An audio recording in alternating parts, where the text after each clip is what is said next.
आज फिर एक बार हेमंत कैबिनेट की बैठक होनी है जिसमें महत्वपूर्ण प्रस्तावों को मंजूरी मिलेगी। लेकिन सबसे महत्वपूर्ण ये है कि फिर एक बार हेमंत सरकार पर युवाओं की निगाहें जो है टिकी हुई है।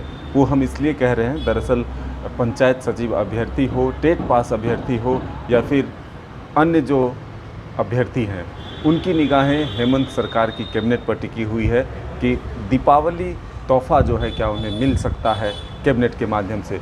हाल के दिनों में अगर हम देखें तो हेमंत सोरेन की सरकार ने कैबिनेट के माध्यम से जो महत्वपूर्ण फैसले लिए थे वो ऐतिहासिक रहे हैं, जैसे कि 1932 आधारित स्थानीय नीति लाया गया, साथ ही ओबीसी को 27% आरक्षण दिए जाने को लेकर के जो महत्वपूर्ण फैसले लिए, ओल्ड पेंशन योजना भी लागू किया गया, पुरानी पेंशन योजना। ऐसे में कई महत्वपूर्ण फैसले जो हैं वो लोगों को प्रभावित भी किया है, लोगों को लाभ भी दिलाया है। तो अब जो बचे हुए लोग हैं, अभ्यर्थी हैं, युवा हैं, उनकी निगाहें जो है हेमंत सोरेन की सरकार पर टिकी हुई है। ऐसे में दीपावली से पहले जो कैबिनेट की बैठक हो रही है, युवाओं को उम्मीद है कि दीपावली का तोहफ़ा हेमंत सरकार के द्वारा दिया जा सकता है। अब कौन कौन से मंजूरी मिलेंगे प्रस्ताव को, ये तो देर शाम पता चलेगा जब कैबिनेट की बैठक खत्म होगी। कैबिनेट सचिव ब्रीफ करेगी, उसके माध्यम से तमाम बातें सामने आएगी। लेकिन फ़िलहाल युवाओं को काफ़ी उम्मीद है कि हेमंत सरकार जो है उन्हें तोहफ़ा देगी। हाल के दिनों में जिस तरह से कई और भी महत्वपूर्ण फैसले हुए, इससे उम्मीदें जो हैं लगातार बढ़ती जा रही है।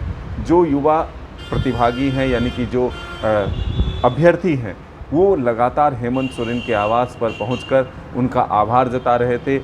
जिनकी मांगें अभी तक पूरी नहीं हुई है, वो सरकार से आग्रह कर रहे थे कि जल्द से जल्द उनके मामले में भी फैसले लिए जाएं। जैसे कि जैप-1 अभ्यर्थी, वो लगातार मुख्यमंत्री के आवास तक पहुंच रहे हैं। अब पारा शिक्षक भी फिर से एक बार वेतनमान लागू करने की मांग को लेकर के लगातार मांग कर रहे हैं। तो ऐसे में युवाओं की उम्मीद जो है हेमंत सरकार पर ज़रूर है। हेमंत सरकार से उम्मीद है कि उनके हित में उनके फैसले जो हैं लिए जाएंगे। तो अब देखना होगा कि आज की जो महत्वपूर्ण बैठक होनी है उसमें कौन कौन से और भी विषय आएंगे। लेकिन फ़िलहाल हेमंत सोरेन के द्वारा जो फैसले लिए गए थे उस पर सियासत भी खूब हुए। सिर्फ घोषणा ही बताए, विपक्ष के द्वारा लगातार हमला भी किया गया कि सिर्फ ये जुमलाबाजी करने वाली सरकार है, चाहे 1932 आधारित स्थानीय नीति, नियोजन नीति हो या फिर ओबीसी को 27% आरक्षण दिए जाने की मांग को लेकर हो। हालांकि फिर से एक बार विरोध इस चीज़ को भी लेकर शुरू हुआ है कि नगर पालिका चुनाव जो वर्ष 2023 में होने हैं, उसमें ओबीसी को आरक्षण नहीं दिया जा रहा है। बिना आरक्षण के पंचायत चुनाव जिस तरह से कराए गए थे, उसी आधार पर नगर पालिका चुनाव भी कराया जाएगा।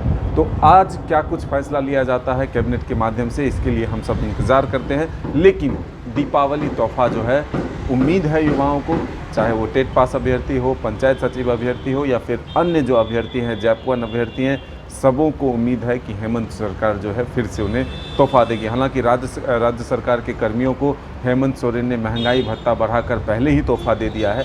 तो आज किन किन प्रस्तावों को मंजूरी मिलती है, इसके लिए हम सभी इंतज़ार करेंगे। अपने सहयोगी संजय के साथ Madan Singh, news bye scope, Ranchi.